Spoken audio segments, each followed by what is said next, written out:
and he brought in a bunch of rock stars from MTV. Cyndi Lauper was in somebody's corner. There was a couple of other people involved, but they had like that crossover. Mr. T was part of that whole thing, Mm-hmm. and it kind of was able to kind of like cross that bridge, and it kind of what made WrestleMania. So originally with the music video and everything going forward, I'm like, we could do that. Like right now the wrestling thing is here and music is over here. We kind of start crossing over. And when wrestling fans start showing up to music shows and metal fans start showing up to wrestling shows, it everybody wins. Yeah, so it's kind of what I kind of like. Another thing too, when a band plays at a Battlefront show, I like getting them involved in the storyline somehow. Mm-hmm. Where Fear of the Masses played and Ryan interrupted them on their and they kind of talked shit a little bit. At the Altone show, did we have much in They're lumberjacks. Yeah, they were lumberjacks in the lumberjack match.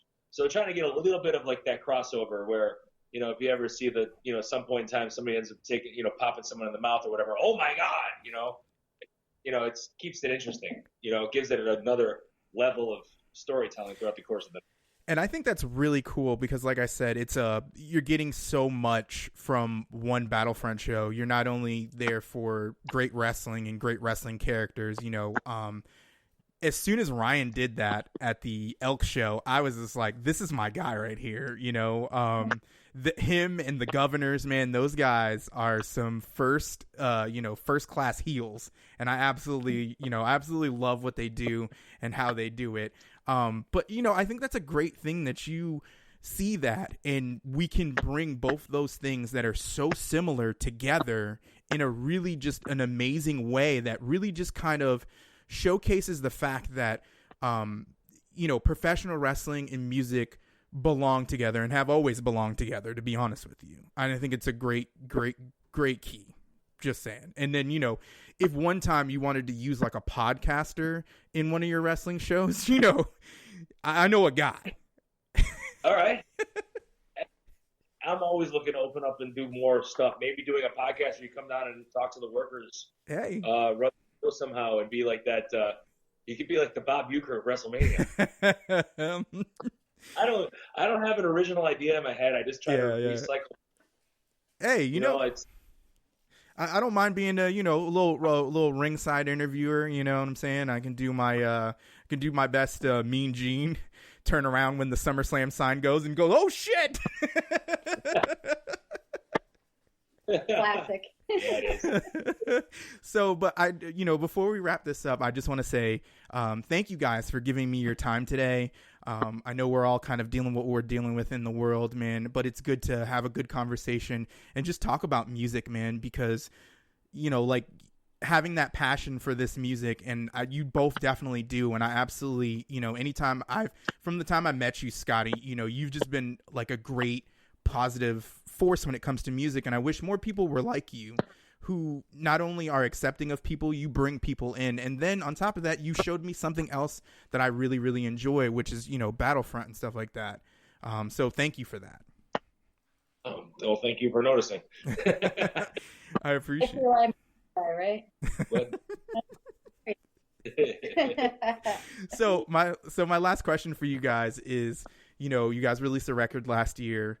Unfortunately, some shows have been delayed and stuff like that, but what are some things you guys might be working on in the new year, possibly, looking forward to once all this craziness is over? Well, we actually released the album and then we had a tour set up and then we had to cancel that tour. Mm-hmm. I was working on another tour and that actually got canceled. So I've kind of but my game plan for Rubicon moving forward is trying to do stuff to keep content going as much as possible and writing, and eventually get to the point where we are going to have a Crossing Rubicon X show, which is going to be a Crossing Rubicon festival style show at Cherry Street in Wallingford. And have 2 stages, multiple bands, like lots of bands, lots and lots and lots of surprises from Crossing Rubicon. We might have some former members show up to jam on some songs with us. And kind of just have a fun event and hopefully tie in for a fall tour. Trying to push things off so that we're not going to have to book something that we're just going to have to cancel and keeping faith that this whole thing is going to eventually, hopefully, blow over by then.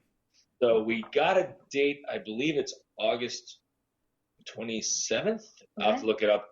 I'm not holding on to it just yet. You know, I booked it, but then again, are we going to be having live shows by August? True, and that's what I'm hoping for. You know, I know there's a lot of things going on. I mean, even I have a family trip coming up to Florida soon, and we don't know where that's going to go right now, even though it's in May. So, but once again, guys, just thank you guys for being on my show. I greatly appreciate it. I just, you know, like I said, I just want to let you guys know that I love you guys, I respect you guys, and I admire what you guys do. Thank you, Baby Yoda, for being in the photo for the shot, you know. But yeah, just thank you guys. And just keep doing what you're doing and keep working hard. You guys are going to find many, many success. And I don't know why anybody would hate you besides Scott. You know, I would hate him too. But, you know what I'm saying? I mean, this man beat someone with a dildo one time. I had to get you one time. But thank you guys for being on my show, and I greatly appreciate it. All right? Always shadows. He has it coming to him. Anyways, and on that note, we're going to end the show. Thank you, guys.